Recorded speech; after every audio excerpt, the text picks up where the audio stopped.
नमस्कार दोस्तों, स्वागत है आपका मेरे चैनल कॉमिक्स लाइफ में। शुरू करते हैं मनोज कॉमिक्स की एक और मज़ेदार कॉमिक्स, महाठग।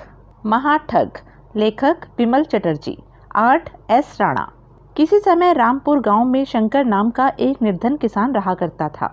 एक छोटे से खेत पर खेती बाड़ी करके वह बड़ी मुश्किल से अपना व अपनी पत्नी का पेट भर रहा था। शंकर धन से निर्धन जरूर था, लेकिन बुद्धि के मामले में बहुत धनवान था। लेकिन कहते हैं किस्मत खराब हो तो उस जैसे गरीब की क्या, किसी राजा की भी नहीं चलती। अतः कई बार शंकर और उसकी पत्नी को भूखे पेट ही सोना पड़ता था। एक रात जब दोनों इसी प्रकार भूखे पेट सोए हुए थे तो भूख के मारे पत्नी की नींद खुल गई। कल दिवाली है, लेकिन हमारे घर में न फूटी कौड़ी है और न अन्न का एक दाना ही। यदि हमने घर में रोशनी नहीं की और लक्ष्मी जी की पूजा नहीं की तो घर में कभी लक्ष्मी जी नहीं आएंगी। आह, क्या करूं। उसके बाद बेचारी को फिर नींद नहीं आई। अगले दिन सुबह, सुनिए जी, आज दिवाली है लेकिन घर में कुछ भी नहीं। कुछ ऐसा कीजिए ना कि हम भी दिवाली मना सकें, घर में रोशनी कर सकें, लक्ष्मी जी को लड्डुओं का भोग लगा सकें। अरे भगवान, कहाँ से करूं प्रबंध। आज के दिन लाला तो क्या, कोई भी उधार नहीं देगा। अब तू ही बता क्या करूं। सुनिए जी, चाहे जो भी हो, आज मैं पूजन जरूर करूंगी। लक्ष्मी जी साल में एक बार ही किसी पर कृपा करती हैं। हो सकता है इस साल हम पर ही मेहरबान हो जाए। यह तो ठीक है भगवान, लेकिन मैं पूजन की सामग्री और दिए व मिठाई आदि का प्रबंध कहाँ से करूं? कम से कम 10-20 रुपए तो इन सब वस्तुओं का जुगाड़ करने के लिए चाहिए ही। आप ऐसा करिए, एक बैल बेच दीजिए, दिवाली भी अच्छी तरह से मना लेंगे और कुछ दिनों के लिए भरपेट भोजन का भी प्रबंध हो जाएगा। यह तुम क्या कह रही हो भगवान, कहीं तुम्हारी मति तो नहीं मारी गई? यदि बैल बेच दूंगा तो कल खेत में दूसरे बैल की जगह किसे जोतूंगा? कल की कल देखी जाएगी जी। फिलहाल आप आज की सोचिए। मुझे लक्ष्मी पूजन हर हालत में करना है, वरना मैं अपनी जान दे दूंगी। हे भगवान, अब मैं क्या करूं? ठीक है भगवान, तुम जैसा चाहती हो वैसा ही करता हूँ। घर में नहीं दाने और अम्मा चली भुनाने। चल भाई रामू, आज तुझे ही बाजार में भुनाकर संतों के लिए लक्ष्मी पूजन का इंतजाम करना पड़ेगा। इसके अलावा कोई चारा नहीं। एक बात का ध्यान रखना जी, बैल 75 या 100 रुपए से कम में किसी भी हालत में मत बेचना। जानता हूँ भगवान, ध्यान रखूंगा। शंकर बैल को हाँकता हुआ मंडी की ओर चल पड़ा। हे ईश्वर, कोई ऐसी राह दिखा कि बैल भी न बिके और लक्ष्मी पूजन भी हो जाए। चलते चलते रास्ते में उसे एक गडरिया मिला जो भेड़ बकरियां चरा रहा था।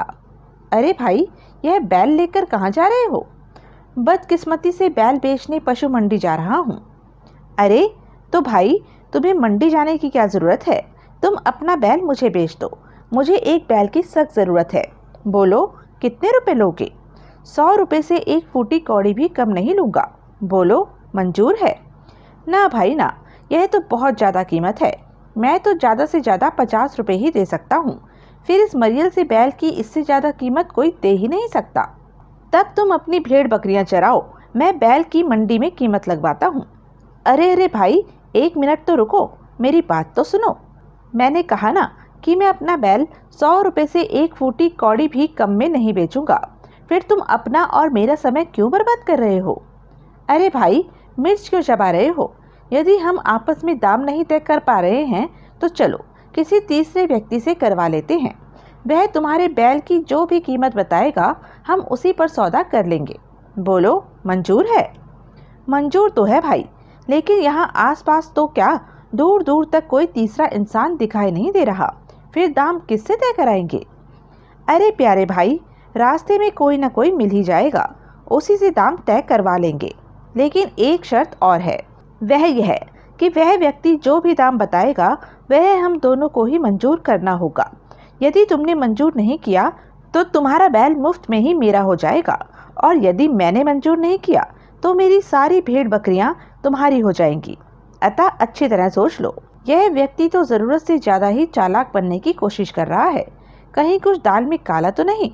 खैर, संदेह के आधार पर इस सौदे को हाथ से जाने नहीं देना चाहिए। आगे जो होगा देखा जाएगा। सोचने के बाद, ठीक है भाई, मुझे तुम्हारी यह शर्त भी मंजूर है। तो चलो आगे बढ़ते हैं। जो सर्वप्रथम व्यक्ति हमें दिखाई देगा उसी से दाम ठहरवा लेंगे। और दोनों अपने अपने पशुओं को हाँकते हुए आगे बढ़ चले। फंस गया शिकार, अब कौड़ियों के भाव इसका बैल हमें मिल जाएगा। काफी देर तक चलते रहने के पश्चात उन्हें एक घर दिखाई दिया। देखो भाई, अभी तक हमें कोई व्यक्ति नहीं मिला, क्यों न उस मकान में चलकर उसकी स्वामी से अपना मामला तय करा ले। मुझे कोई आपत्ति नहीं, वैसे भी मुझे प्यास लगी है, वहाँ पानी भी पी लूँगा। तो चलो। दोनों उस मकान के निकट पहुँचे। द्वार खटखटाने पर एक बूढ़े ने द्वार खोला। कौन हो भाई तुम लोग और क्या चाहते हो? बाबा, हम लोग राहगीर हैं और आपसे एक मामला तय करवाना चाहते हैं, लेकिन पहले हमें पानी पिलवा दीजिए, हमें बड़े जोरों से प्यास लगी है। हाँ हाँ ज़रूर, तुम लोग यहीं रुको, मैं अभी पानी लेकर आता हूँ। बूढ़े के भीतर जाने के बाद, क्यों भाई, तुम्हें शर्त का तो ध्यान है ना? यदि मंजूर न हो तो अब भी तोड़ सकते हो। मुझे सब ध्यान है भाई, और शर्त तोड़ने का कोई इरादा भी नहीं है। मान गए भाई, वास्तव में तुम इरादे के पक्के हो। शीघ्र ही बूढ़ा पानी लेकर आ गया। लो बच्चों, गुड़ खाओ और जी भरकर पानी पियो। वाह, आपका बहुत बहुत धन्यवाद बाबा। गुड़ खाने के पश्चात उन्होंने डट कर पानी पिया। हाँ बच्चों, अब बताओ तुम्हारा मसला क्या है और मुझसे कैसा फैसला कराना चाहते हो? मामला कोई ज़्यादा पेचीदा नहीं है बाबा, बस आपको उस बैल की ठीक ठीक कीमत आंकनी है। कहकर गडरिये ने आपसी शर्त की पूरी बात बूढ़े को बता दी। बूढ़े ने बैल की ओर देखा, फिर मन ही मन कोई विचार करने के बाद बोला, भाई मेरे विचार से तो इस बैल की कीमत 10 रुपये है, बाकी तुम दोनों जानो। क्या?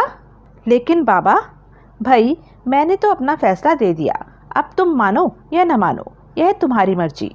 उसके बाद बूढ़े ने घर के भीतर घुसकर कपाट बंद कर लिए। सुनो भाई, बाबा ने तो अपना फैसला सुना दिया, अब या तो शर्त के मुताबिक मुफ्त में मुझे अपना बैल दो या 10 रुपये लेकर। तुम 10 रुपये ही दो भाई, भागते भूत की लंगोटी ही भली। और गडरियों को 10 रुपये में ही बैल बेचकर शंकर को अपने घर का रास्ता नापना पड़ा। मेरा संदेह ठीक ही निकला। कमबख्त दोनों ही ठग थे और एक दूसरे से मिले हुए थे। शायद वह बूढ़ा उसका बाप था। दोनों बाप बेटे मिलकर इसी तरह से हर आने जाने वाले को ठगते होंगे। खैर, मैं भी देखूंगा इन्हें। घर पहुंचकर जब शंकर ने अपनी पत्नी को सारी बात बताई तो वह आग बबूला हो उठी। अजी, कर आए ना नाश। मैं कहती हूँ, क्या आपकी खोपड़ी उस समय घास चरने गई हुई थी? भला क्या ज़रूरत थी आपको इस ढंग से ऐसी शर्त तय करने की? मेरी तो किस्मत ही फूट गई, बैल भी गया और हाथ में पैसा भी नहीं आया। घबराती क्यों हो भगवान, धैर्य रखो। लो, यह 10 रुपये संभालो और किसी तरह दिवाली मनाओ। कल देखना मैं उन ठगों को कैसा सबक सिखाता हूँ। अजी, आप क्या सबक सिखाएंगे? आप में ना अक्ल है ना चतुराई। उन्हें सबक सिखाने के चक्कर में या तो आप अपना दिवाला निकलवा लेंगे या अपनी जान से हाथ धो बैठेंगे। अब आगे से उनकी शक्ल देखने का भी विचार दिल में मत लाना। सुनो भगवान, ईश्वर ने मुझे धन न देकर निर्धन जरूर बनाया है, लेकिन अक्ल और ताकत में किसी बादशाह से कम नहीं हूँ। मैं अपनी ताकत और अक्ल का कभी गलत प्रयोग करना नहीं चाहता था, लेकिन उन ठगों ने मुझे ठग कर मेरी शराफत को चुनौती दी है। अब तुम देखना मैं उन घन चक्करों को कैसे यहाँ से रफू चक्कर करता हूँ। उनके साथ जैसे को तैसा होने में मुझे कोई दुख नहीं होगा। अब जाओ, तुम लक्ष्मी पूजन और दिवाली मनाने की तैयारी करो। बुझे मन से शंकर की पत्नी ने लक्ष्मी पूजन किया और दिवाली मनाई। तुम्हारी यह पूजा व्यर्थ नहीं जाएगी संतो। इस साल लक्ष्मी जरूर हमारे घर में आएगी, चाहे उसे उल्टे पैरों ही क्यों न हमारे घर आना पड़े। अगले दिन दोपहर का भोजन करने के पश्चात शंकर ने एक जवान स्त्री का रूप धारण किया और, अच्छा भगवान, मैं चल रहा हूँ, हो सकता है मुझे लौटने में देर हो जाए, तुम चिंता न करना। ए जी, न जाने मेरा दिल क्यों तेजी से धड़क रहा है। यदि तुम्हें कुछ हो गया तो? आखिर वे ठग है। यदि वे ठग है तो मैं महाठग हूँ। तुम जरा भी चिंता ना करो, बस आराम से घर में बैठकर मेरी खोपड़ी के चमत्कार को देखने की प्रतीक्षा करो। अच्छा, अब मैं चलता हूँ। हे ईश्वर, मेरे सुहाग की रक्षा करना। वह गडरिया वास्तव में एक ठग था और उस समय भी उसी स्थान पर किसी शिकार को फांसने के लिए भेड़ बकरियां चरा रहा था। उस पर दृष्टि पड़ते ही शंकर ने स्त्रियों के स्वर में जोर जोर से रोना शुरू कर दिया। हाय हाय! आए, यह स्त्री कौन हो सकती है? कपड़े तो इसने अच्छे पहन रखे हैं और किसी भले घर की बहू लगती है, लेकिन यह रो क्यों रही है? पता लगाना चाहिए, हो सकता है इससे भी कुछ कमाई हो जाए। तुम कौन हो जी, और रोती हुई कहाँ जा रही हो? मुझे बताओ, हो सकता है मैं तुम्हारे किसी काम आ सकूं। मेरा नाम माया है। मुझे मेरे पति ने घर से निकाल दिया है, इसलिए मैं नदी में डूब मरने के लिए जा रही हूँ। क्या कहा? डूब मरने जा रही हो? नहीं तो और क्या करूँ? अब कौन मुझे अपने घर पनाह देगा? कौन मुझे भोजन पानी देगा? मेरा इस दुनिया में कोई और है भी तो नहीं। छी, ऐसी बात नहीं करते। डूबे तुम्हारे दुश्मन। अभी तो मैं जिंदा हूँ। भला अपनी आंखों के सामने तुम जैसी सुंदरी को मैं कैसे मरने दे सकता हूँ? सुनो सुंदरी, क्या तुम मुझसे विवाह करके मेरे घर रहना पसंद करोगी? क्या सच कह रहे हैं? आप मुझसे सचमुच विवाह करेंगे? मुझ निगोड़ी को अपने चरणों में रहने की जगह देंगे? बिल्कुल सुंदरी, विश्वास करो। आहा, तब तो मैं धन्य हो जाऊंगी जी। कहाँ है आपका घर? मुझे जल्दी से अपने घर ले चलिए। क्यों नहीं, क्यों नहीं, आओ मेरे साथ। गडरिया स्त्री रूपी शंकर और भेड़ बकरियों को लेकर खुशी खुशी अपने घर की ओर चल दिया। बहुत दिनों से मैं अपना घर बसाने की सोच रहा था। चलो, आज ईश्वर ने मेरी सुन ली। रास्ते में ही सुंदर बीवी दे दी। अपने घर पहुंचकर गडरिया ने दरवाजा खटखटाया तो उसी बूढ़े ने दरवाजा खोला। अरे कंटू, तू इतनी जल्दी आ गया? और यह तेरे साथ औरत कौन है? इसका नाम माया है बापू। इसके पति ने इसे घर से निकाल दिया है। यह नदी में डूबकर मरने जा रही थी। मैं समझा बुझाकर घर ले आया। ही, अच्छा किया, तुमने बहुत अच्छा किया कंटू। इसे भीतर ले आ बेटा। तो यह बुढ़ा इसका बाप ही निकला। आज जीवन में पहली बार तूने नेक काम किया है रे कंटू। वाह, ही, आज से यही घर का सारा कामकाज संभालेगी। अपने सुंदर हाथों से बनाकर हमें ताजी ताजी रोटियां खिलाएगी। मैं तो तंग आ गया था उस रोज रोज की चौका बर्तन से। क्यों सुंदरी, करोगी ना मेरी सेवा? जी जरूर करूंगी बापू। यह तुम्हारी भी सेवा करेगी और मेरी भी, क्योंकि मैंने इससे शादी करने का फैसला कर लिया है। क्या कहा? तू इससे शादी करेगा? और नहीं तो क्या, तुम करोगे बापू? सुन बेटे, तू अभी जवान है, तुझे तो बहुत सी लड़कियां मिल जाएंगी, लेकिन मेरा क्या भरोसा कब चल बसूं। इसलिए इसे मुझे दे दे मेरे अच्छे बेटे। मैं इससे शादी करके इसे तुम्हारी माँ का दर्जा दूंगा। यह तुम क्या कह रहे हो बापू? मैं ठीक ही कह रहा हूँ बेटे। जब बूढ़े ठग ने अपने बेटे पर खूब जोर डाला। अच्छा बापू, तुम ही कर लो इससे शादी, मैं कोई दूसरी ढूंढ लूंगा। लेकिन अब तुम मुझे झटपट भोजन परोसो, ताकि मैं कुछ देर आराम करके किसी शिकार को फांसने निकल सकूं, वरना आज खाली हाथ ही लौटना पड़ेगा। अच्छा, तू बैठ, मैं अभी खाना लगवाता हूँ। सुंदरी, रसोई घर में खाना तैयार रखा है, तुम जरा लाकर मुझे और अपने बेटे को परोस दो। जी अभी लाती हूँ। यह तो मेरे लिए बड़े सौभाग्य की बात है। शीघ्र ही। और लो बेटा। बस और नहीं मेरी अच्छी माँ, तुम्हारे आने की खुशी में आज तो बहुत खा लिया। भोजन करने के पश्चात कंटू ने कुछ देर विश्राम किया। फिर, अच्छा बापू, मैं जाता हूँ, रात देर से आऊँगा, इसलिए तुम सावधान रहना। ही, तू जरा भी चिंता न कर बेटा, आज जरूर तुझे कोई अच्छा शिकार मिलेगा। कंटू के जाने के पश्चात ही, कंटू चला गया। अब हम दोनों अकेले हैं। पहले मैं घर की एक एक चीज तुझे दिखा दूं, फिर हम आराम करेंगे।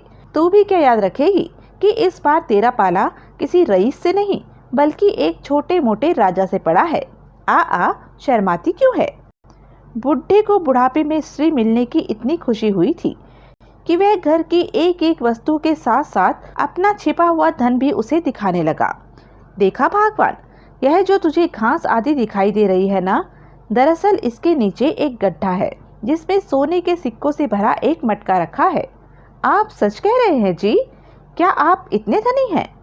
और नहीं तो क्या समझ रही थी कि तेरा पल्ला एक भिखारी बूढ़े से बन गया है? तुझे और धन दिखाता हूँ। मुझे तो विश्वास ही नहीं होता है जी। खैर चलिए। फिर बूढ़ा उसे एक दूसरे कमरे में ले गया। देख, इस गोबर के ढेर के नीचे भी एक मटका दबा है जिसमें हीरे जवाहरात भरे हैं। सुनिए जी, मैंने कभी जवाहरात नहीं देखे, जरा दिखाइए न जी। ठहर, अभी दिखाता हूँ। बूढ़े ने गोबर का ढेर हटाया। हे भगवान, यह मटका तो सचमुच हीरे जवाहरातों से भरा है। वास्तव में आप किसी राजा से कम नहीं है और मैं किसी रानी से। ही। अरे भगवान, अभी तो मेरे पास ऐसे कई मटके हैं। ठहर, तुझे वह भी दिखाता हूँ। बूढ़ा स्त्री पर प्रभाव जमाने की गर्ज से काफी देर तक अपनी सारी धन संपत्ति उसे दिखाता रहा। यह है लाखों रुपए के हीरे। आओ, अब तुम्हें बस, अब मुझे और कुछ नहीं देखना है जी। इतनी सारी धन संपत्ति को देखकर तो मेरा सर चकराने लगा है। आइए, अब चलकर आराम करते हैं। तो चलो आराम ही करें, बाकी की चीजें तुम्हें बाद में दिखा दूंगा। ही। भगवान, जरा घूंघट हटाकर हमें अपना सुंदर सलोना चेहरा तो दिखाओ। हम न जाने कब से तुम्हारे दीदार को तरस रहे हैं। हटिए जी, यह मुंह तो मैं आपको शादी के बाद ही दिखाऊंगी। क्या भरोसा कि आप मेरा चेहरा देखकर शादी का विचार ही बदल दे और मैं फिर रास्ते पर पहुंच जाऊं। ही। ठीक है, मैं कल ही पंडित से मिलकर शादी की तारीख निकलवाता हूँ। वैसे तुम्हारे हाथ पैरों को देखकर मुझे विश्वास है कि तुम्हारा मुखड़ा चांद से कम सुंदर नहीं होगा। यह झूठी तारीफें छोड़िए जी और लेट जाइए।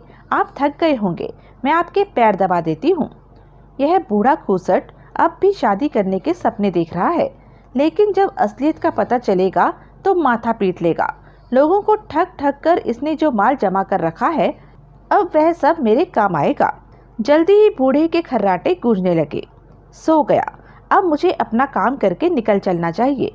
शाम भी घिर आई है, इसलिए छिपकर घर पहुंचने में कोई असुविधा नहीं होगी। लेकिन इतना सारा धन मैं ले कैसे जाऊंगा? इतना सारा धन ले जाने के लिए तो किसी घोड़ा गाड़ी की जरूरत पड़ेगी, जबकि घोड़ा तो इनके पास है लेकिन गाड़ी नहीं है। कुछ देर सोचने विचारने के पश्चात शंकर जनाना वेश उतार कर उस जगह पहुंचा जहां घास के नीचे सोने के सिक्कों से भरा मटका दबा था। आज सोने के सिक्कों से भरा मटका ही ले जाता हूँ, बाकी का धन कल ले जाने का उपाय करूंगा शीघ्र ही। वाह, बिल्कुल ठसाठस भरा है यह सोने के सिक्कों से। वैसे तो मात्र इतने धन से ही हमारी पूरी जिंदगी आराम से कट सकती है, लेकिन मैं इन धूर्त ठगों को पूरी तरह से बर्बाद करके रहूंगा। उसके बाद मटके का मुंह कपड़े से बांध घर के आंगन में बंधे घोड़े के पास पहुंचा और घोड़े पर सवार हो अपने घर की ओर चल दिया। घर पहुंचकर खट खट, कौन है? अरे भगवान, यह मैं हूँ, तुम्हारा पति। जल्दी से दरवाजा खोलो। ओह, आप इतनी जल्दी कैसे आ गए जी? और वह मेरे कपड़े कहाँ छोड़ आए? अरे, घोड़ा और मटका कहाँ से ले आए? मटका शायद वज्री में मालूम देता है। अरे भगवान, कपड़ों को मार गोली। जो कुछ मैं लाया हूँ उसे देखकर तो खुशी से नाच उठेगी। भीतर चल, फिर दिखाता हूँ। खड़ी खड़ी देख क्या रही हो भगवान? जल्दी से दरवाजा बंद कर दो, वरना यदि किसी की नजर पड़ गई तो सब किए कराए पर पानी फिर जाएगा। ओह हाँ, पत्नी ने झटपट दरवाजा बंद किया और शंकर के पास पहुंच गई। तब तक शंकर मटके पर से कपड़ा हटा चुका था। हे भगवान, सोने के इतने सारे सिक्के! अरे, यह तो कुछ भी नहीं। कुछ दिनों में देखना मैं और क्या क्या लाता हूँ। बस समझ ले, तेरी लक्ष्मी पूजा सफल हो गई और लक्ष्मी जी ने तेरी सुन ली। बस अब कुछ ही दिनों में वह सज धज कर हमारे घर आएंगी। लेकिन इतना सारा धन तुम्हारे हाथ कहाँ से और कैसे लगा? उन्हीं ठगों के घर से, जिन्होंने मुझसे मेरा बैल 10 रुपए में ठगा था। फिर शंकर ने अपनी बीवी को सारी बात बता दी। अजी, सचमुच आप तो दिमाग के बहुत तेज निकले, लेकिन यदि उन्हें आपके बारे में मालूम हो गया तो? अरे भगवान, उनके तो बाप को भी सपने में इस बात का गुमान नहीं होगा कि यह काम मैंने किया है। ऐसा कर, तो इस मटके को किसी सुरक्षित स्थान पर छिपा दे। अजी, अब छिपाकर क्या करेंगे? कल से इसे दिल खोलकर खर्च करेंगे, कपड़े बनवाएंगे और जरूरत की अन्य सारी चीजें खरीदेंगे। और बस भगवान, ऐसे मूर्खता भरे विचार भूलकर भी अपने दिल में मत लाना, वरना उन ठगों को हम तक पहुंचते देर नहीं लगेगी। वे इसी बात को लेकर तो हमारी तलाश करेंगे कि धन ले जाने वाला जरूर फिजूल खर्ची करेगा, तो इसे तुरंत छिपा दे। तब तक मैं घोड़े को कहीं दूर चलता करके आता हूँ। कहकर शंकर घर से बाहर निकला और पुनः घोड़े पर सवार हो गांव से बाहर की ओर चल पड़ा। तो यह थी अब तक की कहानी। आगे की कहानी जानने के लिए बने रहें मेरे साथ। और हाँ, मेरे चैनल को लाइक, शेयर और सब्सक्राइब करना ना भूलें। और कमेंट करके ज़रूर बताएं कि यह वीडियो आपको कैसा लगा। धन्यवाद।